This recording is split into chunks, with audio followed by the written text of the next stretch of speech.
अवदस कंठ विविध विधि समुझाई सब नारी। नश्वर रूप जगत सब देखो हृदय विचारी। निशा शिरने भय विनुसारा लगे भालु कपि चारियों द्वारा। सुपट बोला दशन न बोला रण से मुख जा कर मन डोला। सो वही गुरु जाओ पराई संजोग विमुख भय न भलाई। निज भुज बल में भैर बढ़ावा देहो उतर जोरिप चढ़ी आवा। अस कही मरुत बेगरत साजा बाजे सकल बुझाओ बाजा। चले वीर सब अतुलित बलि जनु कजल के आंधी चली। असुग नमित तय हो से काला घनई न भुजबल गर्भ विशाला। अति गर्भ गनई न सगुन असुगुन सवई आयुध हाथ ते। भट गिरत रथ ते बाजी गज चिकरत भाजे साथ ते। गोमय गादि कराल खर रन श्वान बोलही अति घने। जनु काल भलग बोलही बचन परम भयावने। ताहि की संपत्ति सगुन शुभ सपन मन विश्राम। भूत दोहरत मोह बस राम विमुख रति काम। चलु निशाचर कटुकु अपारा चतुरंगिनी आनी बहुधारा। विविध भांति वाहन रथ जाना विपुल वरण पताक ध्वज नाना। चले मत गज गुंजूत घनेरे राबिट चलत मरुत जन प्रेरे। बरन विरुद्ध निकाया छमर सुर जान ही बहु माया। अति विचित्र वाहिनी विराजी वीर बसंत सेन जनु साजी। चलत कटक दिक सुंदर डगही चुबित पयोधि कुधर डगमयही। उठी रेनु गनी रबी गयो छपाई। मरुत थकित वसुधा कुलाई। पवन निशान घोर रन बाजही प्रलय समय के घनु जन गाजही। भैरी नफारी बाज सह नाई मारु राग सुभट सुखदाई। के हरिनाद वीर शुभ करही निज निज बल पौरुष उचरही। काय दशानन न सुभट्टी मर्दहु भालु कपि न के ठट्टी। हो मारी हो भूप दो भाई अस कह सन्मुख खोज रे गाई। दाय विशाल करल मरकट भालु काल समानते। मानो सपच उड़ाही बुदर बृंदु नाना बानते। नखदर्शन शैल महाद्रुमायुध सबल संकन मानही। जय राम रावण मत गज मृगराज सुजसु बखानही। दूदिश जय जयकार करी निज निज चोरी जानी। धीरे वीर इत रावण ही बखानी। रावण रति बीरथ रघुवीरा देखि विभीषण भयउ अधीरा। अधिक प्रीत मन भा संदेहा बंदी चरण कह सहित स्नेहा। नाथ न रथ नहीं तन पद त्राना। कई विधि जितब वीर बलवाना। सुनो सखा का कृपा निधाना जय जय हो सो चंदन आना। सौरज धीरज दही रथ चाका सत्यशील दुड़ ध्वजा पताका। बल विवेक दम पर हित घोरे क्षमा कृपा समता रज जोरे। ईश्वर अर्जुन सारथि सुजाना प्रीति चर्म संतोष कृपाना। दीन परश वृद्धि संत प्रचंड बर विज्ञान कठिन कदंड। अमल अचल मन द्रोण समाना समझम नियम शिली मुख नाना। कवच अभेद विप्र गुरु पूजा ऐसम विजय उपाय न दूज। सखा धर्म में अशरत जाके जीतन कहन कतहु रिपुता के। महा अजय संसार रिपु जाति सकल सो वीर। जाके रथ अस होय दृढ़ सुनो सखा मति धीर। सुनि प्रभु वचन विभीषण हर्ष गाहे पद कंज। एहि में से होई उपदेश हूँ राम कृपा सुख पुंज। ऊत प्रचार सिकंदर इत अंगद हनुमान। तीरथ निशाचर भालु कपि करि निज निज प्रभु आन। सूर ब्रह्मादि सिद्ध मुनि नाना देखत रन नभ चढ़े विमाना। हमु उमा रहे ते संगा देखत रामचरित रन रंगा।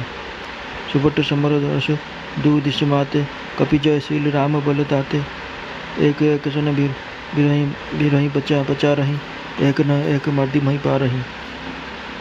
मार रही काट रही धरे पछा रही, शीशे तोरी सीन सन मार रही। उधर विदा रही बुझा उपा रही, कई पद अवन पटकी भट डा रही। निश्चर भट मही गा रही भालू, ऊपर चढ़ी दही बहु काम बहु बालू। वीर बलि मुख क्रोध विरुद्धे, देखियति विपुल काल जन क्रोधे।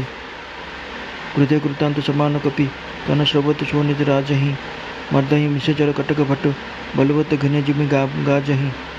मारही चपेटही डाटी दीतनह, काटी लातनह मारही। चिक्करही मरकट भालू छल बल, करही जही खल छी जही। धरी गाल फारही उरु विदा रही, गल तावरी में लही। प्रहलाद पति जन विविध तनु धरी, समर अंगन खेलही। धरु मारु काटु पछारु, घोर गिरा गगन मही भरी रही। जय राम के तु नेते, कुलिसिते कर तुन सही। निज दल विचलत देखसी, विष बुझा दस चाप। रथ चढ़ी चले दशानन, फिरो करे दाप। धारो परम क्रोध दस कंदर, सन्मुख चले हु के बंदर। हु दे बंदर, गई पद पादप उपल पहारा। तारे तापुरे कहीं बारा।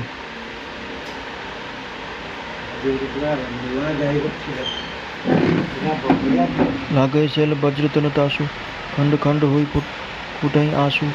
चला न चल रहा रथ रोपी, रन द्रुमद रावण अति कोपी। उत झपटी दपटी कपि क्रोधा, मर्दे लाग भयो अति क्रोधा। चले पर आई भालु कपि नाना, त्राही अंगद हनुमाना। पाई रघुबीर गोसाई, यह खल खाई काल की नाई। कहीं देखे कपि सकल पराने, रसु चाप सायक संधाने। संधाने धनुषर धर निकर, संधाने धनुषर निकर। छाड़ शिवरोग जिमि उड़ी लागही, रहे पूरी सर धरन गगन। दिशि विदिशि कहा कपि लाग भागही। भयो अति कोलाहल विकल कपि, दल भालो बोलही आतुरे। रघुबीर करुणा सिंधु आरत, बंधु जन रचक हरे। निज दल विकल देखे कसी निसंग धनु हाथ। लक्ष्मण चले क्रुद्ध होई, नाय राम पद मात। रेखल का मारसी कपि भालू, मोहि बिलक तु तोर में गालू। खोजत रही तो सुत घाती, आज निपाती छुड़ाऊ छाती। अस कही छाड़े से बाण प्रचंडा, लक्ष्मण किए सकल शतखंडा। कोटि न आयुध रावण डारे, तिल प्रबल करि काटि निवारे। कुनिज विधि न कीन प्रहार, चंदन भंज सारथी मारा। सत सत सर मारे दस भाला, गिरि शोक न जनु प्रभिषि ब्याला। पुनि सत सर मारा उर्माही, परिव धरिन तल सुधि को चुनाही। उठा प्रबल पुनि मूर्छा जागी, छाड़िसी ब्रह्म दीन जो सांगी। सो ब्रह्मदत्त प्रचंड शक्ति, अनंत उरु लागी सही। परो ब्याल विकल उठाऊ, दशमुख अतुल बल महिमा रही। ब्रह्मांड भवन विराज जाके, एक शीर जिमिरज कनी। ते च उठावन मूढ़ रावण, जान नहीं त्रिभुवन धनी। देखी पवन सुत धायो, बोलत वचन कठोर। आयो तो कपि हन्य तहि, मुष्टि प्रहार प्रघोर।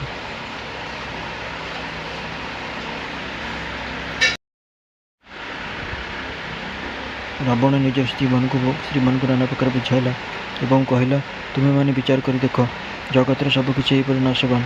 रावण सेमानकु ज्ञान उपदेश देला कि निजे नीच होई मध्य बहु मंगलकर कथा कहला।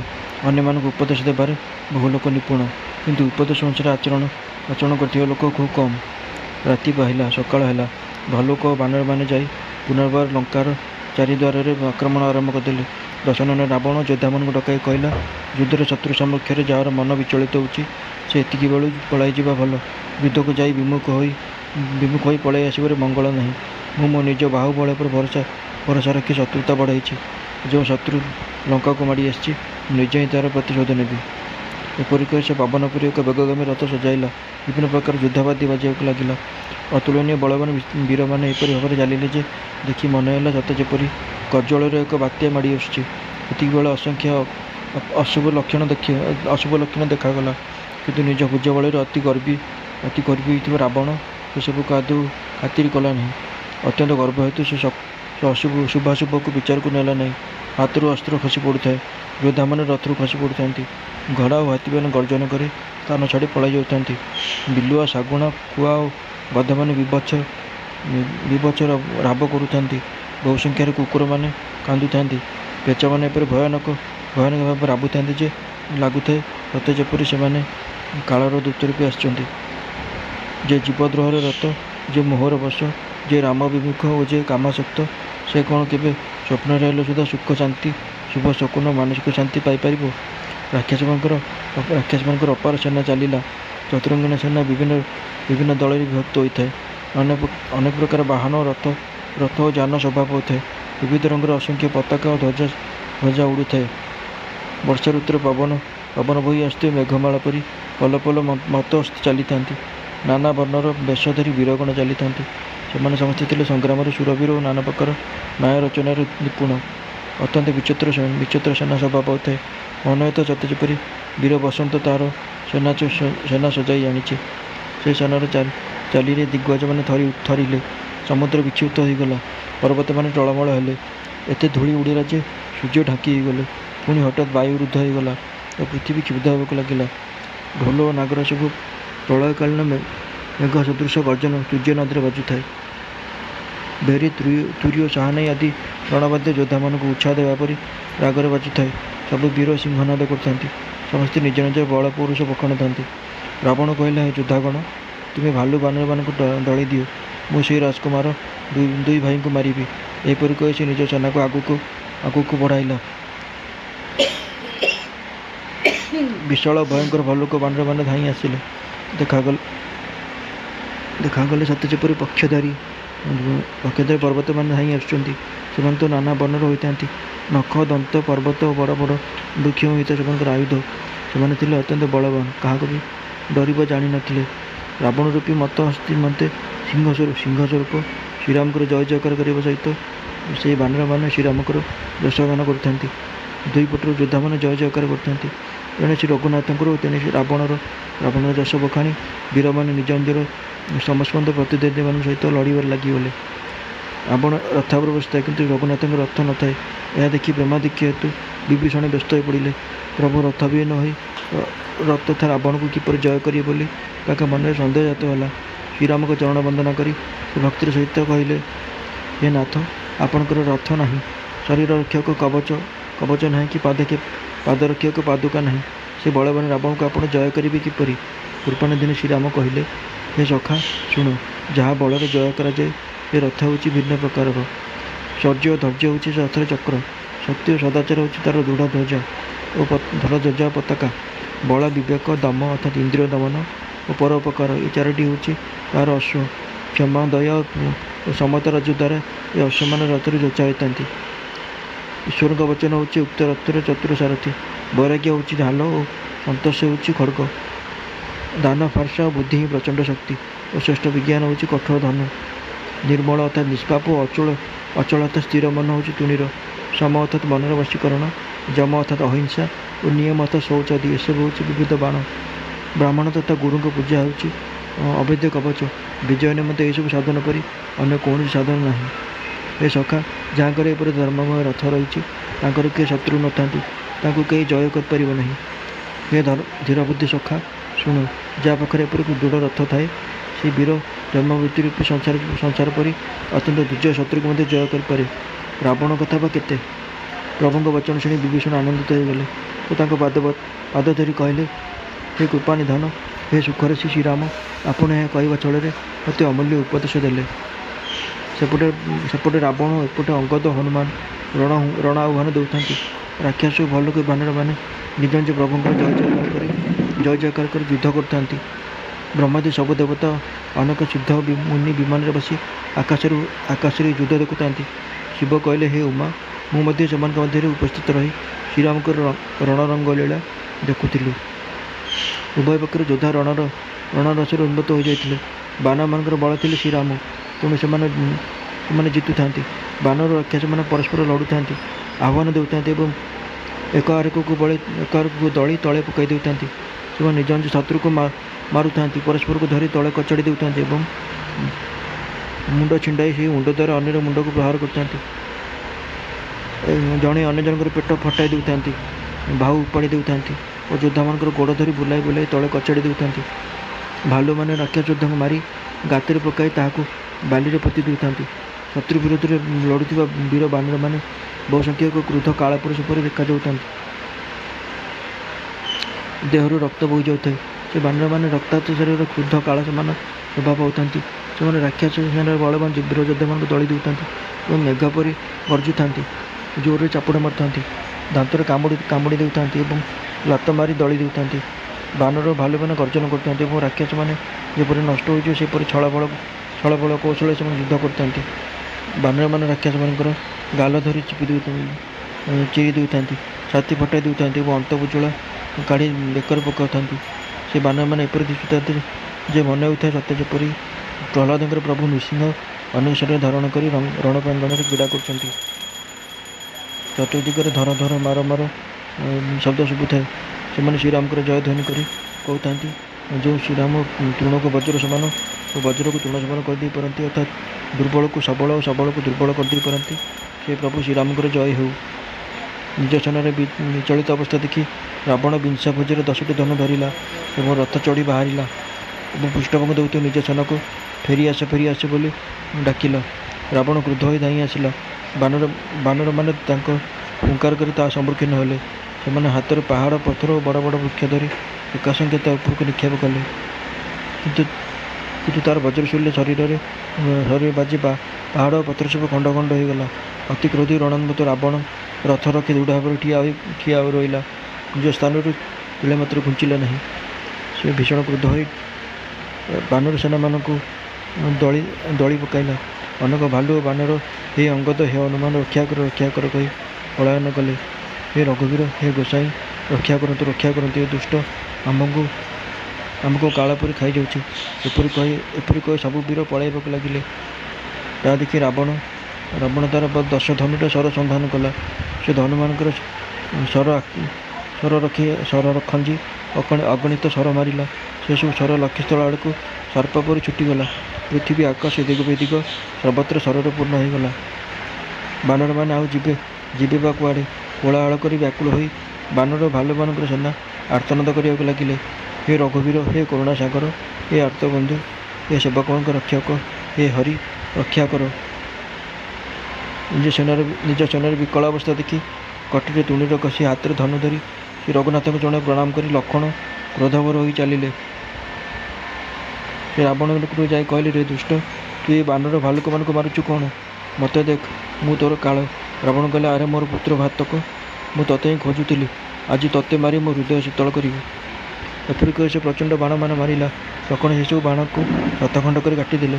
ରାବଣ କୋଟି ଅସ୍ତ୍ର ଚଳାଇଲା, କିନ୍ତୁ ଲକ୍ଷ୍ମଣ ସେସବୁକୁ ମଧ୍ୟ କାଟି ତିଳ ତିଳ କରି ନଷ୍ଟ କରିଦେଲେ ଏବଂ ସେ ନିଜ ବାଣ ଦ୍ୱାରା ତାକୁ ପ୍ରହାର କଲେ। ତା ରଥ ଭାଙ୍ଗି ସାରଥୀକୁ ମାରିଦେଲେ। ରାବଣର 10 ଶିରକୁ ଲକ୍ଷ୍ୟ କରି ସେ ଶହ ଶହ ବାଣ ବିନ୍ଧିଲେ। ପର୍ବତ ଶିଖରମାନଙ୍କର ସର୍ପମାନେ ପଶିଯିବା ପରି ସେସବୁ ବାଣ ତାର ମସ୍ତକମାନଙ୍କରେ ପଶିଗଲା। ପୁଣି ଲକ୍ଷ୍ମଣ ତାର ବକ୍ଷକୁ ଲକ୍ଷ୍ୟ କରି 100ଟି ବାଣ ମାରିଲେ। ରାବଣ ମୂର୍ଚ୍ଛିତ ହୋଇ ତଳେ ପଡ଼ିଗଲା, କିନ୍ତୁ ମୂର୍ଚ୍ଛା ଭାଙ୍ଗି ଦୂର ହେବା କ୍ଷଣି ସେ ଉଠିପଡ଼ି ଲକ୍ଷ୍ମଣଙ୍କ ଉପରକୁ ବ୍ରହ୍ମାଙ୍କ ପ୍ରଦତ୍ତ ଶକ୍ତି ନିକ୍ଷେପ କଲା।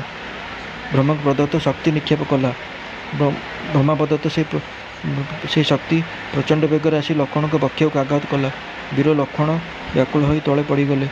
ରାବଣ ତାଙ୍କୁ ଉଠାଇବାକୁ ଚେଷ୍ଟା କଲା, କିନ୍ତୁ ଲକ୍ଷ୍ମଣଙ୍କର ଅତୁଳନୀୟ ବଳର ମହିମା ଅତୁଟ ହୋଇ ରହିଲା। ଯାହାଙ୍କର ଗୋଟିଏ ମାତ୍ର ଶିର ଅର୍ଥାତ୍ ଫଣାରେ ବ୍ରହ୍ମାଣ୍ଡରୂପୀ ଭାବନ ଧୂଳିକଣା ପରି ବିରାଜମାନ କରିଛି, ତାଙ୍କୁ ଗୋଟେ ମୂର୍ଖ ରାବଣ ଟେକି ଧରିବାକୁ ବସିଛି। ତ୍ରିଭୁବନ ସ୍ୱାମୀ ଲକ୍ଷ୍ମଣଙ୍କୁ ସେ ଚିହ୍ନି ନାହିଁ। ଏହା ଦେଖି ପବନପୁତ୍ର ହନୁମାନ କଠୋର ବଚନ କହି ତା ଉପରକୁ ମାଡ଼ି ଆସିଲେ। ହନୁମାନ ଆସିବା ମାତ୍ରେ ରାବଣ ତାଙ୍କ ଉପରକୁ